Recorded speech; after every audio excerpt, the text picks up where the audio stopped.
was sitting really close to her. She was in one of those medical beds, and it was, up like that. And I'll never forget that. She looked at me. We were talking about just general, like she's like, the hospital sucked, the food, whatever. And then she said to me, how's stand-up going? And I go, it's good. The store misses you. And she goes, if I ever get to do comedy again, God wants me to do clean comedy. And I'm like, holy shit, this chick is dying. She's talking about God and shit, I'm like, what the fuck?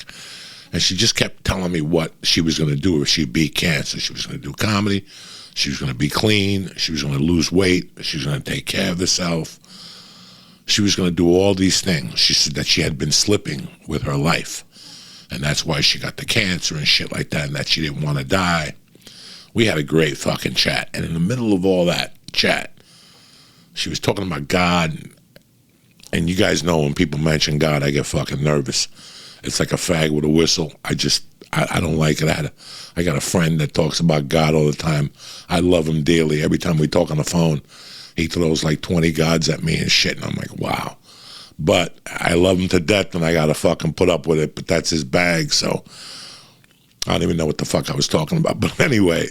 Marilyn was going to tell you. No, I was just fucking around. People who talk about God a lot drive me fucking crazy. And Marilyn, I love Marilyn dearly, and she's telling me all this shit about what her plans are. And in the middle of all this, she goes, and God wants you to stop doing cocaine. And I remember looking at her and going, where the fuck did that come from? But I was like, okay, Marilyn, I'll work on it. She's like, no, God wants you to stop doing it, Joey. And there was people in the room. Nobody heard her say it to me, but I was kind of embarrassed because she was just doing what a good friend would do. She was like, these are the reasons why you got to quit coke. God wants you to quit coke. You got to quit. These are the reasons why you're going to be a better person. You're going to be a better comic and all this shit. I'm like, I don't see that. I didn't see that. Not that I didn't see becoming a better comic or a better person. I never saw myself quitting coke. It just had such a hold of me. And by the time that shit happened with Marilyn, I was already experimenting. What the fuck is wrong with me? I was already doing heroin on Monday nights. I was fucking down, But I remember being I was in a hotel room in Secaucus, New Jersey I forget those hotels, what they're called. It wasn't the best hotel in the world. Motel 6. Yeah, it wasn't even a Motel 6. It was something else. And I remember sitting there going, what the fuck? When I got the call that Marilyn died, I'm like, what the fuck? And I had called my buddy to start looking for fucking blow already. I go, look around, let me know if you could find something. It was Friday night. I was coming back from Hoboken, and that's when I got the call that Marilyn had passed. I remember I got back to my hotel room, and I'm like, wow, Marilyn went, this is not good, blah, blah, blah. I felt bad for her husband. Marilyn was good at the Comedy Store. She was great at the Comedy Store. I felt bad for the store. They were going to lose a good soldier. And I remember my friend calling me going, listen, I get the package, but I could be there at midnight. And I remember sitting there, closing my eyes and going, you know what? I'm going to not do coke tonight for Marilyn. I didn't say that to him. I said it to myself. I go, I'm not going to do coke tonight. Tonight. November 3rd, I'm not going to do coke, just for Marilyn. And I remember that I hung up the phone with him, and I'm like, fuck, I made a mistake, fuck. And I'm like, you know what? Let's try it. Let's try it. Smoke a joint, watch some TV, do something different. And I remember at 1 a.m, I was like, wasn't that bad. Wasn't that bad.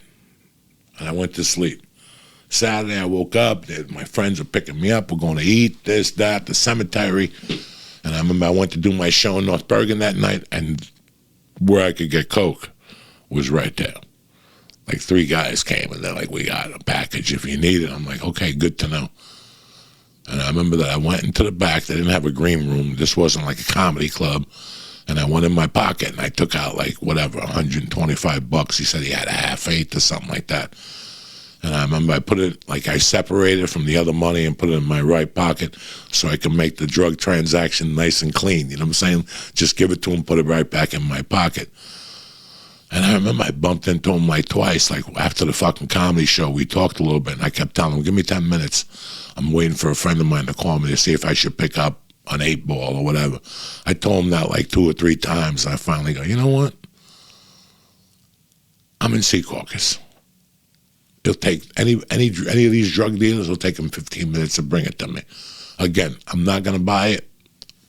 I'm just gonna fucking go home, and if I need it, I'll just call him and he'll bring it." I went home that night, started packing, thought about my week upcoming, fell asleep, got up, got on the plane, and came home. I remember on the plane ride from Newark to LA, I was like, I can't believe I didn't get high 2 nights in a row.